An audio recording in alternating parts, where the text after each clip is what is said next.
তুমি আমার একটু এক্সপ্লেইন করে বলো না প্লিজ।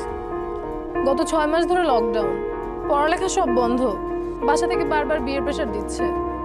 আমি বিয়ে করব না দেখে ভাইয়া আমার ফোনটাও নিয়ে গেছে।